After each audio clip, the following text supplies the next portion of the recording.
Iran पर हमलों को लेकर इजराइल का बहुत बड़ा दावा। इजरायली हमले में ईरान के आर्मी चीफ की मौत हो गई है।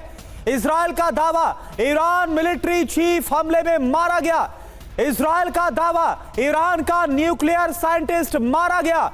यानी कि ये जो हमला है वो पूरी तैयारी के साथ किया गया और ऐसा हमला किया गया जहां पर सिर्फ मैसेजिंग नहीं बल्कि असर हो, इस मंशा के साथ इजराइल की तरफ से हमला किया गया। और अब सवाल है कि ईरान इसके बाद क्या करेगा। पूरी तैयारी के बाद रणनीति तैयार करने के बाद इस हमले को अंजाम दिया गया। और ये देखिए आप, ये जो हमला किया गया इसमें कितना बड़ा नुकसान हुआ ईरान को।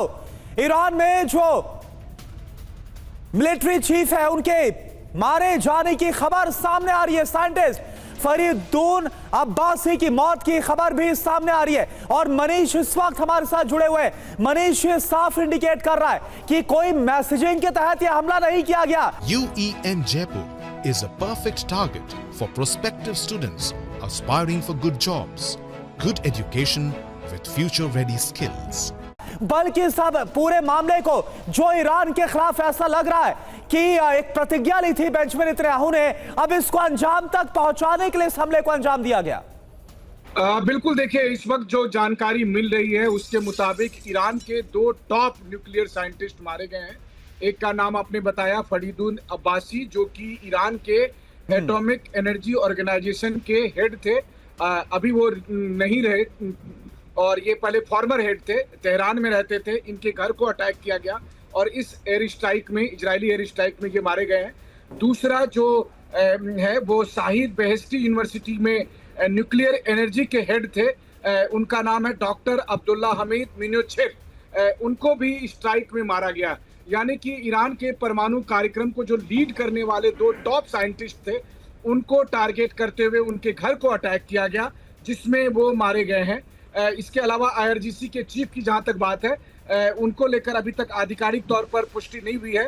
लेकिन हाँ, ये बात जरूर है कि ईरान पर जो स्ट्राइक की गई है उसमें अगर आप देखें तो काफी कंसोलिडेट वे में और प्लान के साथ एक साथ कई सारे ईरान के शहरों को अटैक किया गया, जहां पर कि ईरान के परमाणु कार्यक्रम से जुड़े हुए जो साइट्स थे, जो साइंटिस्ट थे, उनको हिट किया गया है। वहीं दूसरी तरफ जो ईरान की मिलिट्री के या फिर IRGC के जो टॉप लीडरशिप थी उनको टारगेट करके हिट किया गया है। अब इसमें से कौन कौन से टारगेट में, दूसरी तरफ यह है कि ईरान की मीडिया का क्लेम यह है कि जनरल बागेरी जो है वो अभी सही सलामत हैं, जो कि ईरान के आर्मी चीफ हैं जनरल बागेरी, वो इस वक्त वॉर रूम में है और वो इस वक्त जवाबी कार्रवाई के बारे में रणनीति बना रहे हैं। तो यानी कि इस वक्त जो जानकारी मिल रही है तो 2 टॉप साइंटिस्ट के मारे जाने की सूचना मिल चुकी है। दूसरी तरफ यह है कि जो नतांज न्यूक्लियर साइट है उसको जो ईरान की तरफ से हिट किया गया, इजराइल की तरफ से हिट किया गया है। तो हालांकि ईरान के अथॉरिटीज का कहना है कि वहां से कोई भी न्यूक्लियर कंटेमिनेशन की रिपोर्ट नहीं आई है। लेकिन अभी ये देखना होगा कि जो परमाणु साइट्स को हिट किए गए हैं उस पर कितना असर पड़ा है। एक और न्यूक्लियर साइंटिस्ट जो है जो कि इस्लामिक आजाद यूनिवर्सिटी के हैं, डॉक्टर मोहम्मद मेहदी। बिल्कुल मनीष, जो इन्फॉर्मेशन आप दे रहे हैं वो बहुत जरूरी। आगे भी आपसे बातचीत इस बारे में करेंगे। तो देखिए, 2 साइंटिस्ट की मौत हो गई है इजराइल के इस हमले में और ईरान को बड़ा नुकसान झेलना पड़ा है।